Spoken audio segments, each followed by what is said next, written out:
السلام عليكم في القناة الحصرية ديالنا وديالكم في اليوتيوب، واللي كنقدموا لكم اخر التطورات والاخبار الساخنة. واليوم عندنا خبر حصري باقي في الميكا على المغرب والصراع المستمر مع بوليزاريو والرد القوي اللي عطات المغرب لفرنسا. واش مستعدين؟ يلا ديماري وشد الملي. في الفترة الأخيرة المغرب عرف تطورات هامة في النزاع مع بوليزاريو بخصوص منطقة الصحراء المغربية، وفي خطوة مفاجئة ومهمة المغرب قرر يخرج البوليزاريو من اللعبة. اللي ما كيعرفش البوليزاريو هي واحد الجماعة مسلحين كتبغي تاخذ الاستقلال ديالها من المغرب وتكون دولة مستقلة في المنطقة، ولكن المغرب ما عمرها تسمح بهذا الشيء. اللي كيخلي هذا الخبر مزيان هو الرد القوي اللي دارت المغرب لفرنسا، واحد من الدول القوية واللي كانت كتدعم البوليزاريو بزاف. فرنسا كانت كتعتبر البوليزاريو كأنها هي النائبة الشرعية للشعب الصحراء، وكانت كتدعمهم بزاف ديال الدعم السياسي والاقتصادي على مدار السنين.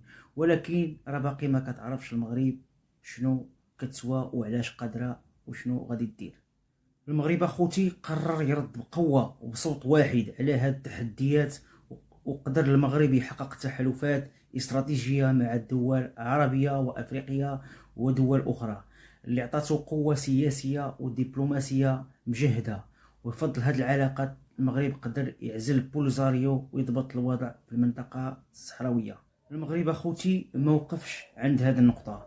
المغرب كيعلن عن خطة تنمية كبيرة باش تطور منطقة الصحراء المغربية، وكيهدف تحسين البنية التحتية وتطوير الاقتصاد المحلي وتوفير فرص شغل للساكنة المحلية.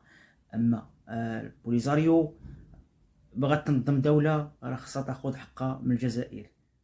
بفضل هذه الخطوات الجريئة والمنهجية المغرب قدر يكسر الصمت الدولي ويجيب الانتباه للقضية ديالو، وهذا الشيء كيعني نهاية البوليزاريو ككيان مستقل، وكيأكد على وحدة المغربية الترابية.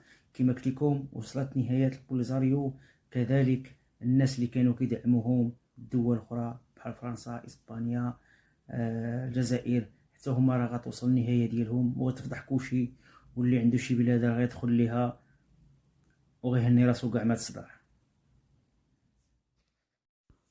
خوتي كانت هذه واحد النشرة مختصرة، والسلام عليكم حتى الفيديو المقبل ان شاء الله، وكونوا في المواعيد وكل نهار خبر جديد ان شاء الله.